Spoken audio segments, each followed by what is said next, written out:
Bueno, me salí y ya no supe si tenían ustedes alguna petición. No, todo bien. Ok, eh, bueno, vamos a orar. Bendito Padre Celestial, te damos gracias por el día de hoy y te pedimos por favor que instruyas a Mario para que nos dé la clase el día de hoy y también por las personas que han pasado algunas tragedias o tienen un mal momento. En nombre de Jesús, amén. Amén. Gracias, Dani. Bien, estaba notando cuán curioso ha sido esto, que estamos por celebrar el Día de Resurrección y hemos estado estudiando justo sobre ese tema. Está interesante, a mí me ha resultado bien por lo que hemos aprendido, lo que nos ha permitido recordar y lo que vamos a seguir aprendiendo. ¿Sabes? Mencionamos lo siguiente, que el pueblo de Corinto, más bien la iglesia que estaba en Corinto, tenían un concepto erróneo sobre la resurrección. Ellos no habían entendido bien lo que significaba esto. Ellos ya sabían que Jesús había resucitado, pero pensaban que los demás no íbamos a resucitar o que no había resurrección. Y esto pues fue debido a que había mucha confusión entre ellos. Pablo les hizo la siguiente pregunta: si ya ustedes dicen que Jesús resucitó, ¿por qué hay algunos que dicen que no va a haber resurrección de los muertos? Es algo pues que no puede tener lógica. El- la enseñanza que ellos tenían era que pues el alma se podría desaparecer o se reencarnaba y podrías nacer ya sea en otra persona o en un animal, o que te mezclabas, en el concepto de la absorción, que tu alma se unía a las almas de todo el resto de la humanidad y al final formaban un todo, el concepto de la absorción, eso decían. O pues también hablaban sobre el dualismo que enseñaba Platón, que el cuerpo era malo, que el alma era buena y que era algo pues deseable el momento de la muerte, porque así el alma buena se iba a separar de lo malo y lo malo pues iba a ser convertido en polvo.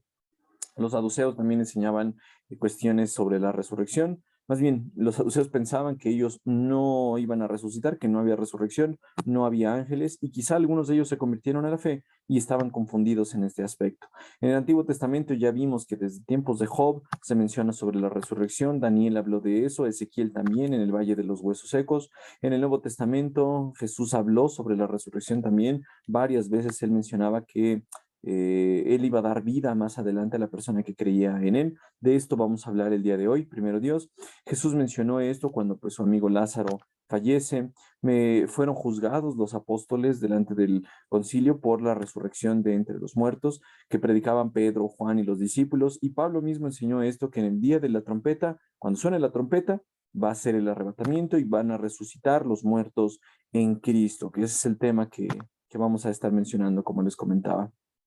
Pablo les dice, pues entonces, si no hay resurrección, ¿cómo es que Cristo ha resucitado? Y si no hay resurrección, pues Pablo les está diciendo, la fe de nosotros es inútil, no sirve, es una basura, es algo que no deberemos ni siquiera estar creyendo y como más adelante les va a decir, somos los más dignos de que la gente nos tenga lástima.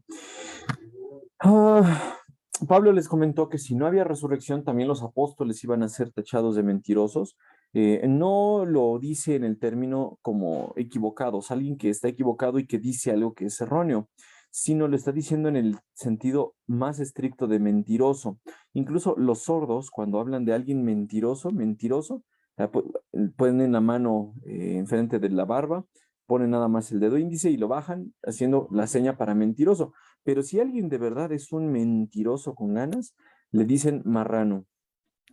En señas, así se le menciona a alguien que miente, pero con toda la alevosía y la ventaja. Bueno, Pablo les está diciendo, si nosotros los apóstoles estuviéramos mintiendo, sería una mentira que nosotros estamos fabricando, por lo tanto seríamos unos muy mentirosos o, en lengua de señas, marranos. ¿Ok?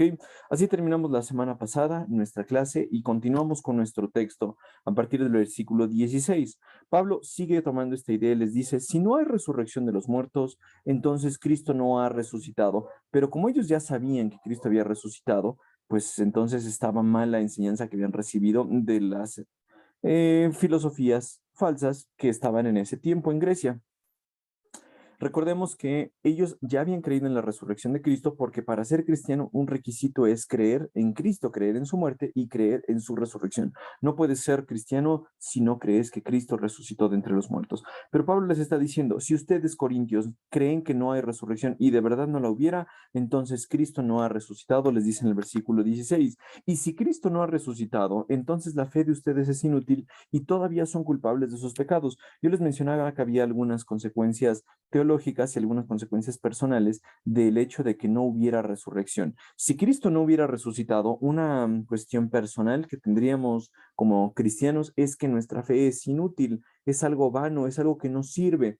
Tal vez se acuerdan de eso cuando hablábamos del libro de Eclesiastés, vanidad de vanidades. Si nosotros creyéramos en Cristo Jesús y pues Jesús no hubiera resucitado, Pablo les está diciendo, es tonto lo que ustedes estarían creyendo. Les pongo estas imágenes haciendo alusión a Hebreos capítulo 11. En Hebreos capítulo 11 se nos habla de los héroes de la fe, el salón de la fama, tanto hombres como mujeres de la fe, y menciona a algunos, como por ejemplo Enoc, que aparece aquí, que fue traspuesto sin ver la muerte. Aquí aparece una imagen de Abraham, otra de Moisés, y así menciona el autor de Hebreos muchos héroes de la fe.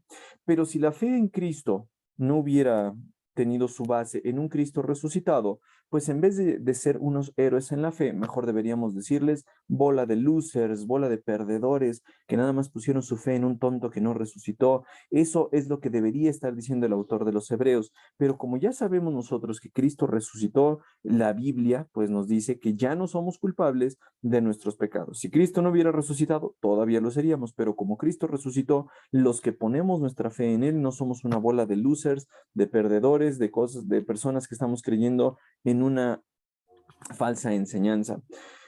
Versículo 18 les dice Pablo, en ese caso, todos los que murieron creyendo en Cristo están perdidos. Si Jesús no resucitó, todos aquellos que murieron poniendo su fe en Jesús, ya sea los del Antiguo Testamento y los del Nuevo Testamento, aquellos que creyeron en Jesús, pues estarían perdidos. No hubiera sido posible la salvación. Eso hubiera sido una consecuencia natural de que nosotros hubiéramos puesto nuestra fe en un Cristo no resucitado. Pablo les está diciendo, miren nada más todo lo que eso significa. Si de verdad Jesús no resucitó, ustedes estarían perdidos en sus pecados, estarían condenados. Tal vez su alma se uniría al universo, tal vez su corazón quedaría hecho polvo, pero su espíritu no tendría ninguna esperanza. Estarían perdidos, todavía estarían hundidos en sus pecados. Versículo 19 les dice, y si nuestra esperanza en Cristo es solo para esta vida, es decir, comentando Pablo lo que ellos estaban diciendo de que no había resurrección. Pablo les dice, y si nuestra esperanza en Cristo solo para esta vida, somos los más dignos de lástima de todo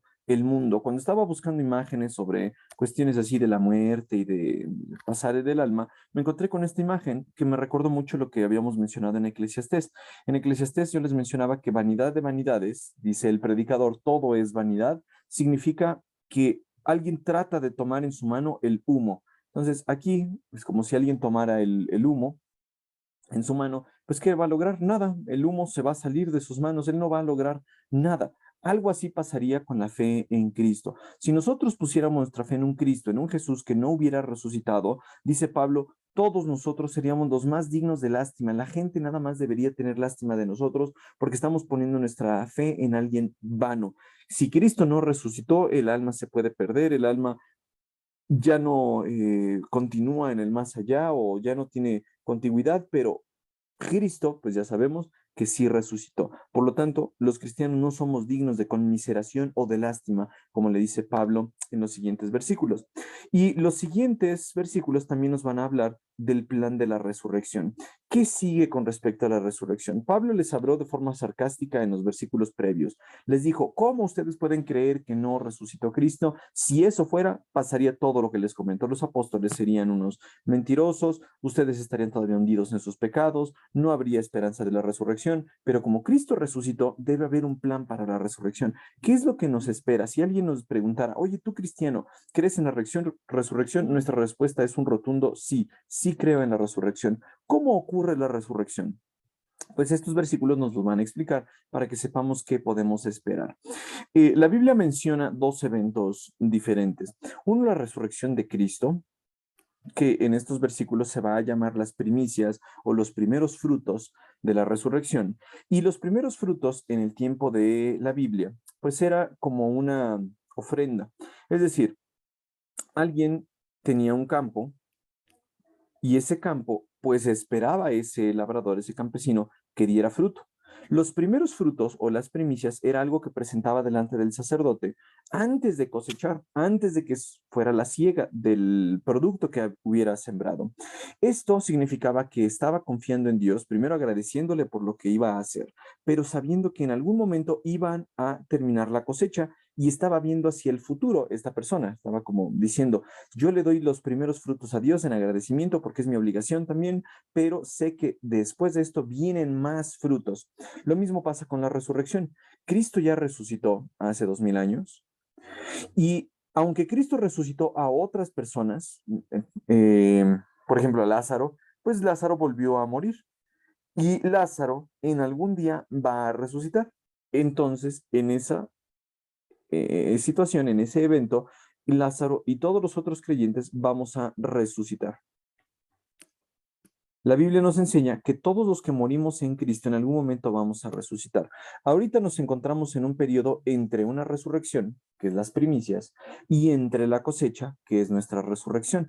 Este es el tiempo en el que nosotros vivimos. La iglesia vive en este tiempo.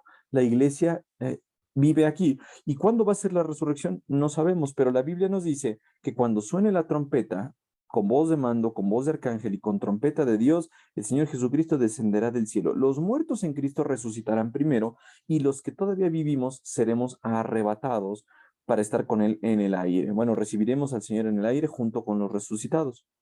Esto no significa que son las únicas resurrecciones. Va a haber otra resurrección, pero esta resurrección es de los justos, de aquellas personas que hemos puesto nuestra fe en Jesús.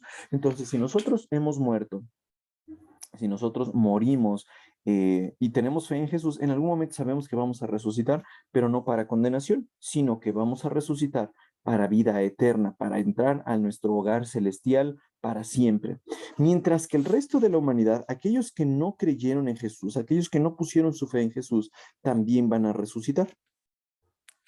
Esto lo llama la Biblia la resurrección segunda, pero esta resurrección es para condenación. Es decir, aquellas personas que no creyeron en Cristo y que mueren, pues ahorita están, por así decirlo, dormidas, dice la Biblia, pero en algún momento van a resucitar y cuando resuciten Dios les va a dar su retribución, que es el castigo eterno. Eso es lo que va a pasar. Pablo aborda esta idea en estos versículos y les dice en el versículo 20 en adelante. Lo cierto es que Cristo sí resucitó. Los versículos anteriores fueron solamente como burla, como diciéndoles Pablo, ¿cómo es posible que ustedes crean esto? Aquí ya Pablo asevera y les dice, Cristo sí resucitó de los muertos, que dijimos, esta es una definición de un cristiano, alguien que cree en Jesús. Si alguien se llama ser cristiano, pero no cree en la resurrección, ustedes están viendo a alguien que no es un cristiano. Muy bien.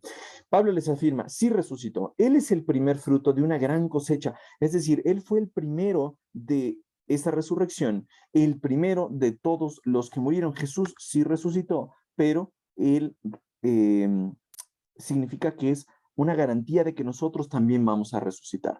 Así que, ya ven, tal como la muerte entró en el mundo por medio de un hombre, ahora la resurrección de los muertos ha comenzado por medio de otro hombre. Ustedes saben que en la Biblia se menciona el primer hombre, Adán. Adán pecó, su corazón quedó contaminado y nosotros como sus descendientes heredamos esta naturaleza pecaminosa. Todos los que después nacieron después de Adán, todos los hombres, todas las mujeres, tenemos esta misma naturaleza pecaminosa. Bueno, Pablo va a tomar este principio, al igual que Adán, dice, la muerte entró por medio de un hombre, por este hombre, por Adán, por el pecado de él, todos comenzaron a morir. Todos murieron, todos murieron, todos murieron o todos vamos a morir en algún momento. Pero dice, así como todos mueren, porque todos pertenecemos a Adán, a este hombre, todos los que pertenecen a Cristo recibirán vida nueva. Pablo lo que hace es cambiar esto y les dice, ahora ya no me voy a enfocar en Adán, ya no me voy a enfocar en aquellos descendientes de Adán, ahora me voy a enfocar en Cristo. Y si alguien cree en Cristo, hereda esa misma naturaleza de resurrección, pero esa resurrección va a ser para no volver a morir. No es una resurrección como la de Lázaro, sino es una resurrección para vida eterna. Todos los que pertenecen a Cristo recibirán vida nueva. Pero esta resurrección tiene un orden, no es nada más a lo loco, no. Pablo les dice, Cristo fue resucitado como el primero de la cosecha, como les decía aquí. Cristo fue primero, las primicias, los primeros frutos, pero eso anticipaba un segundo evento, como en el campo, así en tiempos del Antiguo Testamento, las primicias representaban que más adelante iba a venir una cosecha, así también la resurrección de Cristo significa que nosotros vamos a resucitar, una gran cosecha, así dicen. Luego todos los que pertenecen a Cristo serán resucitados cuando Él regrese. Esto ya lo vimos en Primera de Tesalonicenses capítulo 4. ¿Sí? Pablo le está diciendo a esta iglesia que cuando suene la trompeta Jesús va a venir y nosotros lo vamos a recibir en el aire, ¿ok? Esa es la resurrección que nosotros los cristianos vamos a tener y después de esto viene la segunda venida terrenal de Jesús, cuando ya venga a instaurar su reino terrenal en el milenio. Versículo 24 dice, después de eso vendrá el fin. Como les comentaba hace ratito, Cristo resucitó y nosotros también vamos a resucitar. ¿Cuándo? En el arrebatamiento y la resurrección de los cristianos ocurren al mismo momento. Después de esto, nos dice la Biblia, vendrá el fin, cuando Él entregará el reino a Dios Padre, luego de destruir todo gobernante y poder y toda autoridad. Lo que nosotros creemos es que después de la resurrección eh, y después del arrebatamiento, nosotros vamos al cielo a pasar un tiempo allá en las bodas del Cordero, el tribunal de Cristo, mientras la tierra se queda en el periodo de la tribulación, como veíamos en Apocalipsis. Después de esto, viene Jesús nuevamente en la batalla del Armagedón, establece el reino de 1000 años y después de esto viene la eternidad, así eternidad, toda la eternidad. Entonces es cuando Jesús le entrega el reino a Dios Padre y luego destruye todo gobernante, poder y toda autoridad. Aquí lo hace en la batalla del Armagedón. Pelea contra el mal, establece su reino. Después de los 1000 años hay una rebelión, Satanás es liberado nuevamente, pero en ese momento Satanás, el falso profeta, la bestia son echados al lago de fuego, destruye toda autoridad, todo gobernante, todo poder, y entonces quedamos nosotros listos para la eternidad. Dice la Biblia, pues Cristo tiene que reinar hasta que humille a todos sus enemigos debajo de sus pies, y el último enemigo que será destruido es la muerte. La Biblia nos menciona en Apocalipsis que la muerte y el Hades fueron echados también al lago de fuego. Por lo tanto, Dios queda victorioso, Cristo queda como rey y nosotros quedamos con él el resto de la eternidad. Las escrituras dicen, Pablo les comenta acá, Dios ha puesto todas las cosas bajo su autoridad. Claro que cuando dice todas las cosas están bajo su autoridad, no incluye a Dios mismo, quien le dio a Cristo su autoridad.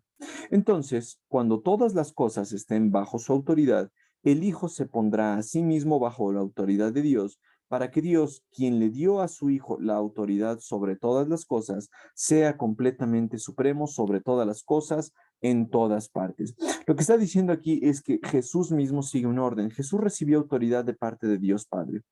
Esa autoridad que recibió de Dios Padre le permite aplastar a sus enemigos, pero en algún momento Cristo regresa esa autoridad a Dios Padre y él mismo se somete a esa autoridad de Dios para que Dios sea todo en todos. Así es como algunos otros traducen esta sección, para que Dios sea todo en todo. Entonces, lo que nos está diciendo aquí Pablo es que todo esto lleva un orden. Lo que nos debe dar esperanza a nosotros como cristianos es que nuestra fe no resulta vana, no resulta algo con lo que pues, nosotros podríamos estar tristes, sino que nos da confianza de decir, lo que yo estoy persiguiendo no es en vano. Muchas veces nos podríamos preguntar, ¿vale la pena seguir en mi fe? Con todas estas pruebas que llegamos a tener, ¿vale la pena seguir siendo fiel a Dios? ¿Vale la pena seguir poniendo mi fe en Cristo? Aunque parece que Cristo no está. Parece que cuando clamo a Cristo, pues Él no responde. ¿Vale la pena eso? Pablo les está diciendo, si Cristo no hubiera resucitado, sí, serías digno de que te conmiseraran, de que tuvieran lástima de ti, de que te llamaran un loser, si quieres, un perdedor. Pero como Cristo sí resucitó, y como Cristo en algún momento va a regresar, y como Cristo es garantía de que como Él ya resucitó, así nosotros también vamos a resucitar. Y que como Cristo es aquel que va a reinar y que Cristo va a someter a los enemigos, a sus enemigos debajo de sus pies y que Cristo se va a someter a Dios mismo, entonces vale la pena tener todavía esa fe. Muchas veces nos tambaleamos en medio de nuestros problemas, empezamos a pensar que pues lo más conveniente es abandonar nuestra fe.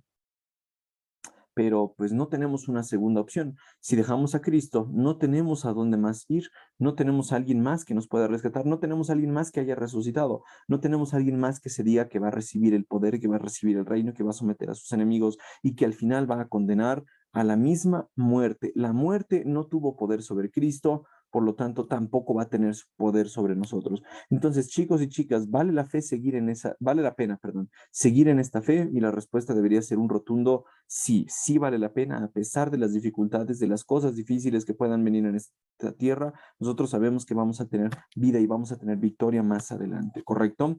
Hasta aquí, ¿hay alguna duda, chicos y chicas?